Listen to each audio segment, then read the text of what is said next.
California has the largest veterans population in the country, something around 2 million veterans, with thousands more joining civilian life each year. The California Association of Veteran Service Agencies was founded in 1985 by a group of community-based service organizations that had responded to our Vietnam veteran population living on the streets without housing and without mental health supportive services. The association today consists of 7 agencies, all of which provide housing and supportive services for veterans and their families. My addiction didn't come from wanting to be high. It came from what I was dealing with emotional and mental issues. Everybody that's homeless just ain't trying to be homeless. It's something that they're dealing with deeper than anything. And it bothers me that society has just thrown them to the side.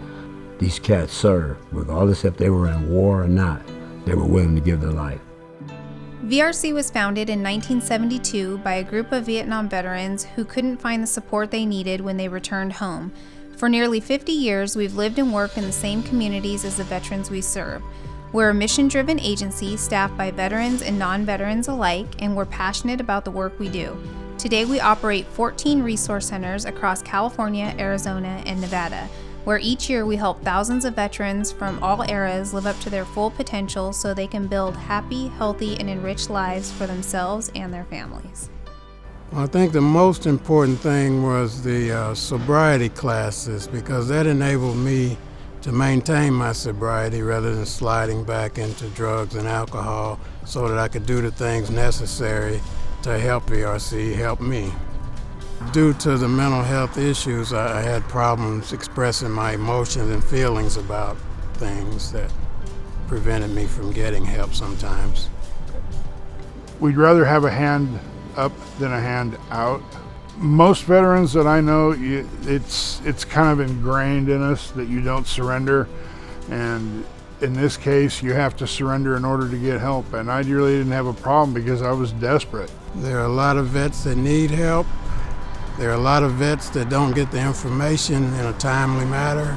I think that families are really lacking in their knowledge and education about what's going on with their loved ones. The more research their family members can do, not necessarily to diagnose what's going on, but to get them the right locations to get to. Don't just throw them a phone number and say, you should call them.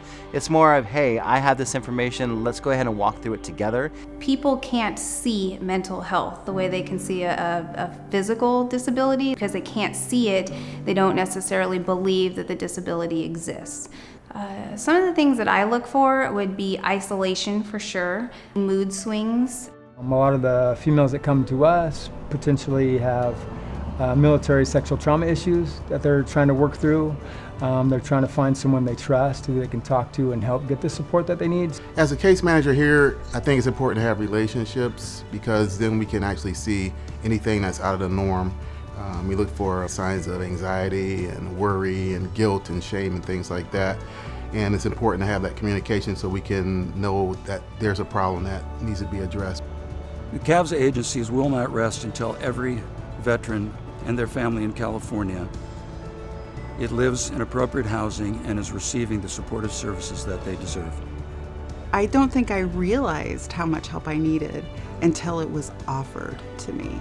The public should know is that there are a lot of resources out there for veterans. Everybody out there, if you're out there and you think you're alone, you're not alone. You guys do this job because you guys care. It's such an amazing feeling when you watch them leave the program successfully, and that was at the moment that I started to put all the pieces together of exactly what Veteran Resource Centers does for these veterans, and how each program works together, and and if they work the program correctly, they can literally come in with their head hung low and they can exit very proud and realize that they have worth and they have value, and that's an amazing feeling.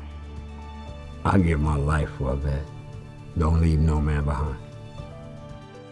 For more information, visit www.californiaveterans.org.